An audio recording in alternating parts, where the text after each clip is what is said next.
தமிழ், இது உண்மையின் குரல். வணக்கம். ஜி தமிழ் செய்திகள் வாசிப்பது உங்கள் கோமலா. சோளிங்கர் பாமக சட்டமன்ற தொகுதி பூத் பொறுப்பாளர்கள் ஆலோசனை கூட்டம் ராணிப்பேட்டை மாவட்டம் சோளிங்கரில் உள்ள திருமண மண்டபத்தில் நடைபெற்றது. கூட்டத்திற்கு மாவட்ட தலைவர் சம்பத் தலைமை வகித்தார். ஒன்றிய நகர செயலாளர்கள் லோகநாதன், லோகேஷ், முருகன், சுரேஷ், குமார், விஜி, சங்கர், விக்னேஷ், ராம்நாயக்கர் ஆகியோர் முன்னிலை வகித்தனர். மாவட்ட செயலாளரும் வழக்கறிஞருமான சரவணன் அவர்களை வரவேற்றார். மாநில சிறுபான்மை பிரிவு செயலாளர் ஷேக் மொய்தீன், மாநில இளைஞர் சங்க செயலாளர் தீனதயாளன், பொதுக்குழு உறுப்பினர் ராமசாமி, மாநில இளைஞர் துணை சங்க செயலாளர் பிரபு, மாவட்ட பொருளாளர் உமா மகேஸ்வரி ஆகியோர் கலந்து கொண்டு சிறப்புரையாற்றினார்கள். நடைபெறவுள்ள சட்டசபை தேர்தலில் வெற்றி பெறுவது குறித்து ஆலோசனை வழங்கினார்கள்.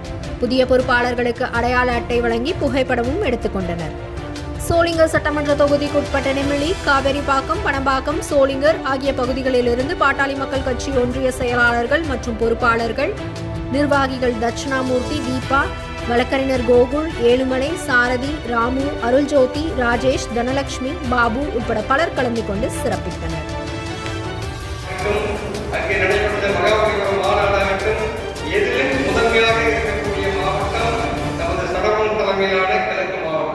அன்புக்குரியவர்களே, இது முக்கியமான கூட்டம். இந்த சோளிங்கர் சட்டமன்ற தொகுதியிலே 341 பூத்துகள் இருக்கிறது. இதில் பார்த்தீங்கன்னா ஏபிசி 3 வகையாக நான் பிரித்துள்ளேன். அதில்